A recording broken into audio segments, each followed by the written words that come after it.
अब देखिए, आज हम कंप्यूटर आर्किटेक्चर में introduction of computer architecture, computer architecture structure तथा बिहेवियर को फंक्शन मॉड्यूल के लिए शामिल करता है। फंक्शन मॉड्यूल तथा हार्डवेयर और सॉफ्टवेयर का कॉम्बिनेशन होता है जिसमें यूजर की आवश्यकताओं को शामिल किया जाता है। उसके बाद में कंप्यूटर ऑर्गेनाइजेशन अगर बोला जाए तो इसमें हार्डवेयर कंपोनेंट को शामिल किया जाता है जिनके द्वारा कंप्यूटर सिस्टम बनता है। मतलब अगर हार्डवेयर कंपोनेंट शामिल हो रहे हैं तो वो आपका कंप्यूटर ऑर्गेनाइजेशन होगा। कंप्यूटर डिजाइन की अगर बात करते हो, किसी भी हार्डवेयर को डेवलप करने वाला जो स्पेसिफिकेशन है वो आपका कंप्यूटर डिजाइन होगा।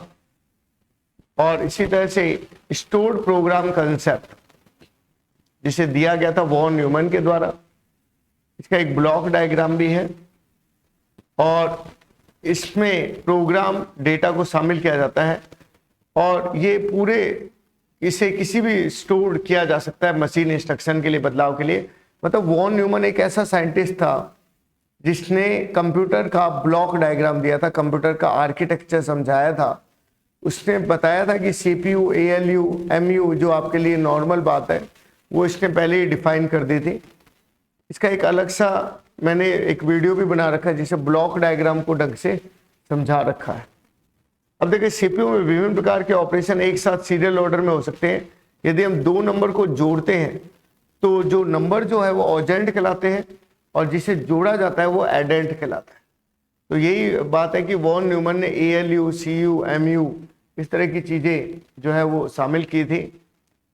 अब नेक्स्ट जो चीज है वो है वॉन न्यूमन के बाद में लॉजिक गेट। लॉजिक गेट में देखिए, लॉजिक गेट क्या होता है, कंप्यूटर सिस्टम पर जब हम कार्य करते हैं तब हमें जरूरत पड़ती है लॉजिक गेट की। और लॉजिक गेट जो होते हैं वो तीन प्रकार के होते हैं। बेसिक गेट हो गया, जैसे कि एंड हो गया, और हो गया, नॉट हो गया। इसी तरह से अब देखें, बेसिक गेट में एंड हो गया, और हो गया, नॉट हो गया। यूनिवर्सल गेट में नैंड हो गया और नोर हो गया। और एक्सक्लूसिव जो गेट है उसमें एक्स और एक्स नोर शामिल होती है। चले हम इसको टेबल के रूप में अगर हम समझते हैं सर्किट को। अब देखिए, मैं आपको बताता हूं कि बेसिक गेट कौन कौन से होते हैं। अगर हम लोग बेसिक गेट की अगर बात करते हैं तो बेसिक गेट हमारे पहला जो गेट है वो है एंड गेट, जिसका सिंबल इस तरह से हम लोग बनाते हैं। ये हमारा एंड गेट कहलाता है। इसके अंदर हमारे ए और बी तो हमारे इनपुट है और एक्स हमारा क्या है, आउटपुट है। अब इसको अगर हम लोग देखते हैं तो x बराबर ए डॉट बी, या क्या हो जाएगा x बराबर क्या कह सकते हो आप, इसको ए बी भी कह सकते हो। अगर इसकी ट्रूथ टेबल अगर बनाई जाती है तो ए और बी आपने ले लिया, x आपने ले लिया 0 0 0 1 1 0 1 1। तो एंड गेट में क्या होता है, एंड गेट में जब दोनों 1 होते हैं तभी आउटपुट क्या आता है, 1 आता है। इसका मतलब जब दोनों 1 होंगे तभी आउटपुट 1 आएगा, अदरवाइज क्या आएगा, 0 आएगा। ये हो गया आपका एंड गेट। अब बेसिक गेट में ही हमारा जो दूसरा जो गेट है उसका नाम होता है और गेट। और गेट का सिंबल जो है वो इस तरह से और गेट बनाया जाता है। इसके अंदर ए और बी आपने ले लिया और एक्स आपका क्या हो गया, आउटपुट हो गया। इसको आप कैसे दिखाते हैं, इसको आप दिखाते हैं एक्स बराबर ए प्लस बी करके आप लोग इसको शो करते हैं। इसके अंदर भी ए बी और एक्स आपने ले लिया 0 0 0 1 1 0 1 1। अब अगर आप देखें तो जब दोनों में से कोई भी एक 1 होगा तो आउटपुट क्या होगा, 1 होगा। ये आपका हो गया और गेट। तीसरा जो गेट है वो है हमारा नॉट गेट। ये हमारा हो गया नॉट गेट। और नॉट गेट में यही होता है कि अगर ए है तो वो ए का बार बन जाएगा। मतलब अगर आप ए डालेंगे तो 1 बन जाएगा, 1 डालोगे तो क्या बन जाएगा, 0 बन जाएगा। ये आपका हो गया नॉट गेट। अब हमारा है यूनिवर्सल गेट। अगर हम लोग यूनिवर्सल गेट की अगर बात करते हैं, ये हो गया हमारा यूनिवर्सल गेट। तो यूनिवर्सल गेट में हम लोग इसका अपोजिट लेते हैं। तो यूनिवर्सल गेट में सबसे पहला हो गया आपका नैंड हो गया, एक आपका हो गया नोट हो गया। नैंड जो हो गया उसमें एंड और नोट दो का कॉम्बिनेशन होता है, एंड और नोट का कॉम्बिनेशन होता है। इसी कारण इसको ये जब शो करता है तो ये इस तरह से इसको शो करता है नैंड को। इसी प्रकार अगर नोट जो है उसकी अगर आप बात करते हैं तो इसके आगे भी आप नोट का सिंबल जो है वो यूज करेंगे। इसका मतलब इक्वेशन जो है उस पूरी इक्वेशन पे हमारे क्या लग जाएगा, बार लग जाएगा। इसका मतलब जो हमारा रिजल्ट आ रहा है, जो पहले 0 0 1 आ रहा था वो आएगा 1 1 1 0 आएगा। इसी तरीके से और के अंदर भी आपके जब दोनों 1 में से एक था, अब यहाँ 1 आएगा, बाकी तीनों जगह क्या आएगा, 0 आएगा। मतलब जो पहले वाला रिजल्ट आया था उसका अपोजिट रिजल्ट आपका इसके अंदर शो करेगा। तो ये आपके हो गए यूनिवर्सल गेट। अब डिस्कस करते हैं एक्सक्लूसिव गेट के बारे में। एक्सक्लूसिव गेट क्या होता है? जैसे ये आपने ले लिया एक्सक्लूसिव गेट। एक्सक्लूसिव गेट क्या कहता है? इसके अंदर दो टाइप होते हैं, एक होता है एक्सओर, एक आपका होता है एक्सनोर। दो चीजें आपके पास है, एक तो एक्सओर है और एक आपके पास है एक्सनोर है। कैसे काम करता है? एक्सओर जो है वो ये कहता है कि if both input are same, अगर आपके दोनों इनपुट जो है वो सेम है, या आप पूछते हैं यदि both input are different, different है या सेम है। इसका क्या मतलब? सेम का मतलब ये है कि दोनों के दोनों 0 0 है, दोनों के दोनों 1 1 है। और इसका मतलब है कि दोनों जो है वो डिफरेंट टाइप के, चाहे 0 1 है चाहे 1 0 है। तो ये क्या कहता है कि अगर दोनों इनपुट डिफरेंट टाइप्स के हैं तो आपका रिजल्ट जो है वो क्या आएगा, 1 आएगा। लेकिन अगर जो दोनों सेम टाइप के हैं तो आपका क्या आएगा, 0 आएगा। मतलब इसके अगर टेबल हम लोग एक्सओर के बनाए तो क्या होगा, यहां तो 1 आएगा और बाकी जगह क्या आएगा, 0 आएगा। अगर इसकी इक्वेशन पूरे कंप्यूटर आर्किटेक्चर में जब भी आप इक्वेशन बनाते हैं तो 1 को शामिल करते हैं। 1 को अगर आप शामिल करेंगे तो यहाँ 0 है, यहाँ क्या है, 1 है। 0 को ए बार पड़ेगा। अब जैसे यहाँ 1 है तो 0 को क्या पड़ेगा, बी बार पड़ेगा। इसका मतलब अगर हम इसकी इक्वेशन बनाते हैं तो आपकी इक्वेशन जो बनेगी वो बनेगी A bar B plus A B bar, A bar B plus A B bar. अब और आगे बढ़ते हैं हम लोग। इसी तरीके से अगर हम इसको शॉर्टकट में लिखते हैं तो ये इसकी इक्वेशन होती है ए एक्सओर बी। ये एक्सओर का सिंबल है। अब देखें, इसी तरह से एक्सओर के बदले अगर हम लोग एक्सनोर लेते हैं, एक्सओर के साथ में क्या जुड़ जाएगा, आपका नोट ऐड हो जाएगा। जब आप नोट को ऐड करेंगे तो टेबल में देखिए क्या फर्क आएगा, ए बी 0 0 0 1 1 0 और 1। जहां दोनों पे डिफरेंट पे 1 था वहां दोनों के सेम पे 1 होगा, अदरवाइज आपका क्या आएगा, 0 आएगा। अब इक्वेशन 1 की बनेगी तो 0 0 को क्या पड़ेगा, ए बार बी बार, यहां इसको क्या पड़ेगा, ए बी। इसकी इक्वेशन बनेगी A bar B bar plus, इसका अपोजिट है इसलिए ए एक्स और बी का क्या बनेगा, होल बार बन जाए। इसी तरह से अगर आप इसे एक दूसरे तरीके से लिखना चाहे तो ए डॉट के ऊपर आप सर्कल बनाएंगे, ये भी एक्स नोर ही कहलाएगा। तो ये सारे के सारे एग्जाम्पल हो गए किसके, एक्स नोर के, और ये हो गए हमारे एक्स ओर के। अब देखिए बुलियन अलजेब्रा का हम लोग डिस्कशन करते हैं। बुलियन अलजेब्रा जो है, जैसे कि मैंने आपको के मैप करवाया था, सेम उसी तरह से होता है इक्वेशन को छोटा करने के लिए। अब आपने क्या लिया, डी मॉर्गन थ्योरम है पहली। डी मॉर्गन जो था एक ग्रेट लॉजिशियन था, मैथमेटिशियन था और चार्ल्स बुली का दोस्त था। दोनों ने मिलकर एक इक्वेशन दी थी, ए प्लस बी का whole bar A bar dot B bar. मतलब बीच का अगर सिंबल आप जो है वो चेंज हो जाता है अगर दोनों के बीच में बार को क्या किया जाता है, अलग अलग डिफाइन किया जाता है।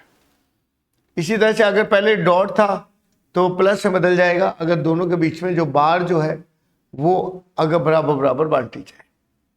यदि किसी प्रोडक्ट इक्वेशन का कॉम्प्लीमेंट लिया जाए तो अलग अलग उसके कॉम्प्लीमेंट के बदलने के सिंबल के बराबर होता है, मतलब सम के बराबर होता है कि आपने उसके कंप्लीट का प्रोडक्ट का कॉम्प्लीमेंट लिया लेकिन जब आप उसको बराबर डिवाइड कर रहे हैं, उनके अलग अलग कॉम्प्लीमेंट कर रहे हैं, तो उनके सम के बराबर है और उसका सिंबल जो है बीच का बदल जाता है। प्रायोरिटी, उसके बाद नेक्स्ट जो लो है वो है कम्यूटेटिव लो। कम्यूटेटिव लो ये कहता है कि a प्लस बी प्लस ए के बराबर है, इसी तरह से ए बी ए के बराबर है। एसोसिएटिव लो में क्या कहता है, ए प्लस बी प्लस सी है, ब्रैकेट आप यहाँ यूज कर रहे हैं, ब्रैकेट को आप चेंज भी कर लेंगे बी प्लस सी पे तो भी कोई दिक्कत वाली बात नहीं। इसी तरह से चाहे डॉट के इधर ब्रैकेट लगा रखा है, बी डॉट सी पे अगर आप ब्रैकेट लगाएंगे तब भी कोई दिक्कत वाली बात नहीं है। तो पहला लो हो गया आपका डी मॉर्गन लो, दूसरा हो गया कम्यूटेटिव लो, तीसरा हो गया एसोसिएटिव लो। नेक्स्ट जो है डिस्ट्रीब्यूटेड लो है, ये कहता है कि ए अगर बाहर की तरफ है तो वो अंदर वाले दोनों से मल्टीप्लाई होगा तो ए बी बनेगा और ए सी बनेगा और बीच का सिंबल वैसे वैसा लिखा जाए। यही सेम चीज डॉट के लिए होगी। एब्जॉर्प्शन लो क्या कहता है, एब्जॉर्प्शन लो यही कहता है कि ए प्लस ए बी है तो बी को ये एब्जॉर्ब कर लेगा, रिजल्ट में आपके ये आएगा। चाहे ए डॉट और यहां पे ए प्लस बी आपने किया तब भी आपका रिजल्ट ए आएगा। इन्वोल्यूशन लो जो है वो कहता है कि अगर ए का डबल बार है तो उसको क्या दिखाएगा, ए दिखाएगा। ये सारे बुलियन अलजेब्रा है जो किसी भी इक्वेशन को छोटा करने में आपको मदद करेंगे। अब देखो मल्टीप्लेक्सर की अगर हम लोग बात करते हैं तो ये मैनी टू वन पर कार्य करता है। मैनी इनपुट है और वन आउटपुट होता है। यदि n इंटू वन का मल्टीप्लेक्सर होगा तो इसके अंदर आपके 2 की पावर m बराबर n मतलब कंट्रोल सिग्नल होते हैं। इसे डेटा सेलेक्टर भी हम लोग कहते हैं। जैसे 2 इंटू वन होता है तो 2 की पावर 1 मतलब एक कंट्रोल सिग्नल हो गया। 4 इंटू वन है तो 2 की पावर 2 कंट्रोल सिग्नल हो गए। इसी तरह से 2 की पावर 3 है तो आपके जो है वो 3 कंट्रोल सिग्नल आपके हो जाएंगे। इसी तरह से 2 की पावर 4 है तो आपके 4 कंट्रोल सिग्नल इसके अंदर हो जाएंगे। तो मल्टीप्लेक्सर को अगर हम लोग समझना चाहें तो देखें कि मल्टीप्लेक्सर आपके जो है, जैसे मान लीजिए आपने कहा 2 की पावर 3 है तो इसका मतलब उसे ए बी सी 3 इनपुट है आपके पास। जब 3 इनपुट आपके पास में है तो इसका मतलब 3 की टेबल आपकी बनेगी।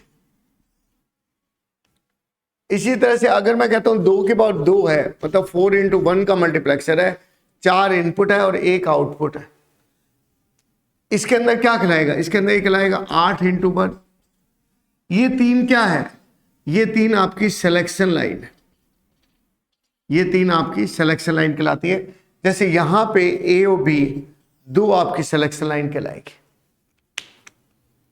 अब इसी तरह से अगर मैं बात करता हूं तो 0 0 0 0 0 1 0 1 0 0 1 0 1 0 1 2 बार 0 2 बार 1 2 बार 0 2 बार 1। इसी तरह से 4 बार 0 और 4 बार आपका 1 हो गया। अब इसकी इक्वेशन बनानी आप लोग सीख ले। जैसे अभी मैंने आपको बताया था कि पहली बार A bar B bar C बार, तीनों पे बार आएगा। ए बार बी बार सी हो गया, A bar B C bar, A bar B C, A B bar C bar, A B bar C, A B C bar और A B सी। ये इस तरह से इसकी इक्वेशन बनेगी। मतलब जहां 0 है वहां बार लिखा जाएगा, जहां 1 है उसको सीधे लिखा जाएगा। जब ये आपका लिखा गया तब आप इसके सर्किट में इसको कन्वर्ट कर सकते हैं।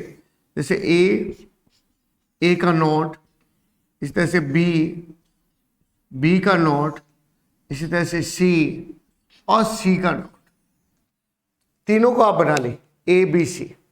अब आप ये देखिए पहले वाले में तीनों पे क्या है, बार है। जब तीनों पे बार है तो इसका मतलब आप तीनों को सेलेक्ट करेंगे। अगला वाला ए बार बी बार है तो ए बार बी बार और सी सीधा है।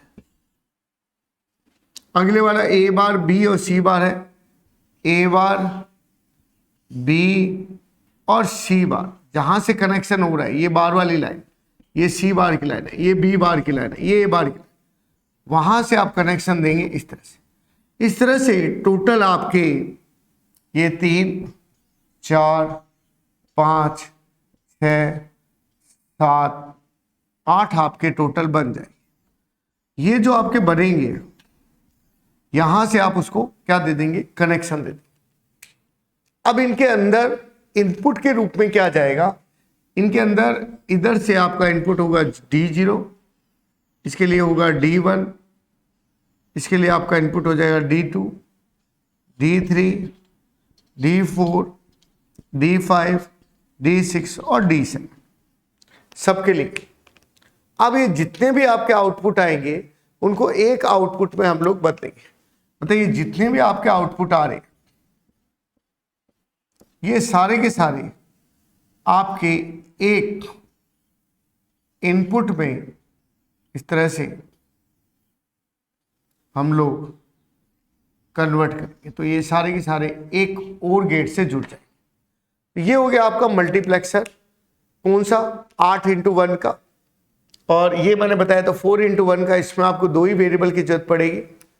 और इस मल्टीप्लेक्सर के अंदर आपको अगर ब्लॉक डायग्राम बनाने को बोला जाए तो आप ये कहेंगे कि इसके अंदर D0, D1, D2, D3, D4, D5, D6, D7 ये सारे आपके क्या हो जाएंगे, इसके अंदर इनपुट हो जाएंगे। एक आपका आउटपुट हो जाएगा।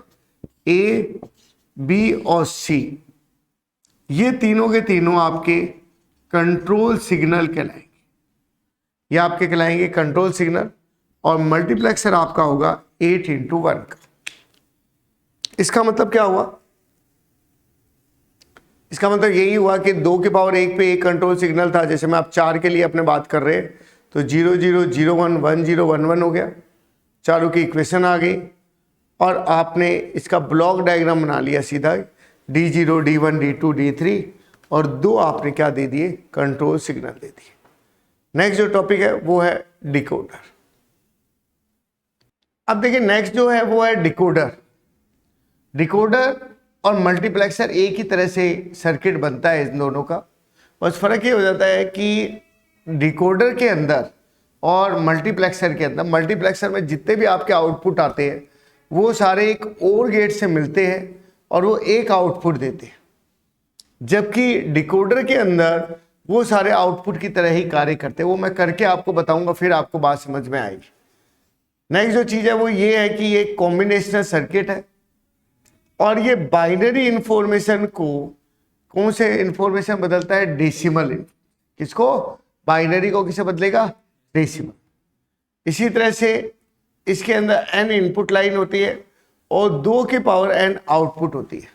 यानी कि n में मैंने मान लो 2 डाला तो आउटपुट कितना आएगा, 4 आएगा, क्योंकि 2 के पावर 2 कितना होता है, 4 होता है। इसी तरह से मैंने 3 इनपुट डाला तो आउटपुट आपका कितना आएगा, 8 आएगा। इसी तरह से आपने 4 इनपुट दिया तो आउटपुट आपका कितना हो जाएगा, 16 हो जाएगा, क्योंकि 2 की पावर n आपका क्या होता है, आउटपुट होता है। अब देखिए इसको मैं करके आपको बताता हूं। अब देखिए जैसे अगर आप बात करते हैं डिकोडर की, किसकी बात करते हैं, डिकोडर की, तो अगर आपने कहा कि मैं पहले डिकोडर की बात कर रहा हूं, वो है 2x4, मतलब हम लोग 2 इनपुट लेंगे और हमारे 4 आउटपुट आएंगे। कैसे आएंगे, जैसे 2 इनपुट मैंने ले लिया A और B और आउटपुट जो है D0, D1, D2 और D3 हमारे आउटपुट रहेंगे। इसी तरीके से अगर मैं कहता हूं 3x8 का है तो हमारे A, B, C 3 इनपुट हो जाएंगे और D0 से D1 से लेकर D7 तक आपके 8 आउटपुट हो जाएंगे। कैसे होंगे वो देखें, जैसे 2x4 है तो आप देखें A और B आपने 2 लिए, 0 0 0 1 1 0 1 1, जैसा आपने अभी मल्टीप्लेक्सर में किया था। अब दोनों के चारों के इक्वेशन अगर हम देखेंगे तो बनेंगे A bar B bar, A bar B, AB बार और AB। ये 4 इक्वेशन आपकी बन जाएगी। अब उन चारों इक्वेशन से आपको क्या आउटपुट मिल रहा है, आउटपुट आपको मिल रहा है D0, D1, D2 और D3। इसका मतलब क्या हुआ, सर्किट कैसे बनेगा, A का नॉट, B और B का नॉट, 0 0 A का बार और B का बार। इसी तरह से A bar B, A bar B, इसी तरह से 1 0 A और B बार, मतलब A और ये हो गया B बार, A B, ये A और ये B। फर्क क्या है उसके अंदर, ये चारों के चारों आगे वाले जो मल्टीप्लेक्सर था उसे चारों को और गेट से जोड़ा हुआ था, इसमें चारों को और गेट से नहीं जोड़ेंगे, ये हमारा जो होगा ये हमारे आउटपुट ही कहलाएंगे। ये दोनों सिलेक्शन लाइन थी, कंट्रोल सिग्नल थे, लेकिन यहां पे ये इनपुट है और यहां पे ये चारों हमारे क्या है, आउटपुट है। ये सेम ही चीज आप 3x8 के अंदर कर सकते हैं, वैसे ही सेम डायग्राम उसके अंदर बनेगा, वैसे ही सेम उसके अंदर वर्क करेगा। तो ये हो गया हमारे एक तरह से, ये हमारी बाइनरी इंफॉर्मेशन थी, और ये जो 0 1 2 3 है ये हमारी एक तरह से डेसिमल हो गया। तो बाइनरी को डेसिमल इंफॉर्मेशन में ये बदल देता है। अब देखिए नोट्स पे अगर हम लोग डिस्कस करते हैं तो उसमें हमने देखा कि ये देखो, जैसे मान लो अगर 3 के लिए अगर कह दिया जाए तो 0 0 0 0 0 1 0 1 0, इस तरह से आपने वही 0 1 0 1 करके यहाँ 2 0 करके लास्ट में आपका आउटपुट आ गया। इसका मतलब ये ABC अगर 3 इनपुट है तो आपके 7 आउटपुट मिलेंगे, और ये डिकोडर हो गया आपका 3x8 का डिकोडर आपका कहलाएगा। अब जो नेक्स्ट जो टॉपिक है वो है एनकोडर। अगर आपसे पूछा जाए, जैसे कि मैंने अभी आपको मल्टीप्लेक्सर बताया था, वो भी कॉम्बिनेशनल सर्किट था, डिकोडर भी कॉम्बिनेशनल सर्किट था, और ये जो एनकोडर जो है ये भी आपका कॉम्बिनेशनल सर्किट है। तो एनकोडर एक कॉम्बिनेशनल सर्किट है, डिकोडर का रिवर्स होता है। रिवर्स किस तरह से होता है? रिवर्स ऐसे होता है कि तुमने ही पढ़ा था अभी 2 मिनट पहले, मैंने आपको समझाया था कि वो बाइनरी को डेसिमल में बदल रहा था, और ये जो है ये डेसिमल को बाइनरी में बदलता है। यानी कि 2 के पावर n इनपुट लेने पर ये n आउटपुट आपको देगा। यानी कि इसके अंदर जब आप कनेक्टिविटी करेंगे तो D0 का कनेक्शन किसी से भी नहीं होगा। अब पहले इसमें समझा देता हूं, फिर बोर्ड पे आपको डिस्कस करेंगे हम लोग। तो देखो 2 के पावर n इनपुट देने पर n जो है आपका आउटपुट रहेगा। यानी कि 4 अगर आप इनपुट देंगे तो 2 आउटपुट रहेगा, 8 इनपुट देंगे तो 3 हो गया, 16 देंगे तो 4, मतलब 2 के पावर 2 4 होता है, 2 के पावर 3 8 हो गया, 2 के पावर 4 16 हो गया। अब जैसे इसके अंदर पहले 8 इंटू 3 समझा रखा है, फिर मैं बोर्ड पे आपको 4 इंटू 2 समझा देता हूं पहले। अब देखिए 4 इंटू 2 की अगर हम लोग बात करते हैं तो आप इसमें ये समझे कि हमारे पास A और B 2 है, 0 0 0 1 1 0 1। इसमें 0 0 पे इक्वेशन बनाना या 1 1 पे इक्वेशन बनाना वो काम आप नहीं करेंगे। इसमें आप जो है ये समझेंगे कि 0 आ रहा कब कब है, मतलब ये आपका D0 है, ये D1 है, ये D2 है, D3 है। तो आपने देखा एक तो यहाँ पे 1 आ रहा है, एक यहाँ 1 आ रहा है, तो B का जो वैल्यू जो होगी वो होगी D1 प्लस D3। इसी तरह से A की जो वैल्यू होगी वो इन दोनों से बन रही है, तो आप क्या बोलेंगे, A के जो बारे में अगर बोलेंगे तो आप कहेंगे D2 प्लस D3 हो गया। तो इसका मतलब 2 का कॉम्बिनेशन A के लिए हो गया, 2 का कॉम्बिनेशन B के लिए हो गया। जोड़ना बहुत ही आसान है, जैसे मैंने अभी बताया था कि D0 किसी से नहीं जुड़ा होता, और अब देखिए D1 और D3, ये D1 वाली लाइन है आपकी और ये D3, कहीं से भी आप एक कनेक्शन देंगे और दोनों को और गेट से जोड़ देंगे। इसी तरह से D2 और D3 है, तो आप देखिए एक D2 वाली लाइन होगी आपकी, एक D3 वाली लाइन, दोनों पास पास में ही है और इसको हम लोग जोड़ देते हैं। तो D2 प्लस D3 तो आपका हो गया A, और ये आपका क्या हो गया, B आपका आउटपुट हो गया।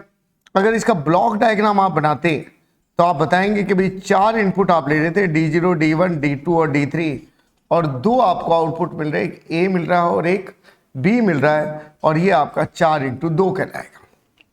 लेकिन अगर मैं मान लो मैं आपको कहता हूं कि मैं आपको 8 इंटू 3 वाला समझा, तो क्या होगा, 8 इंटू 3 के अंदर आप देखिए वही सेम जैसे मैंने अभी आपको बताया था सर्किट बनाना, वो सेम चीज आपको ध्यान रखनी है, 0 1 0 1 0 1 0 1, 2 बार 0 2 बार 1, इस तरह से करेंगे। तो आपने क्या देखा कि हमारा 1 एक यहाँ आ रहा है, एक यहाँ आ रहा है, एक यहाँ आ रहा है और एक यहाँ आ रहा है। तो 1357 पे आ रहा है, जो कि हमारा क्या हो गया, सी। इसी तरह से ये 2 आ गया, 3 आ गया, फिर आपका 6 और 7 पे आ रहा है। तो 2 हो गया, 3 हो गया, 6 और 7 हो गया। और इसके अंदर लास्ट वालों पे चारों पे आ रहा है, तो लास्ट वाले D4, D5, D6, D7 हो गया, किसके लिए, ए के लिए। अगर इसका ब्लॉक डायग्राम हम देखते हैं तो D0 से D7 तक तो आपके इनपुट हो गए, और ABC जो है वो आपका क्या हो जाएगा, आउटपुट आपका हो जाएगा। तो ये जो आपने देखा, ये आपका हो गया हमारा कौन सा मल्टीप्लेक्सर, सॉरी कौन सा एनकोडर, 8x3 का।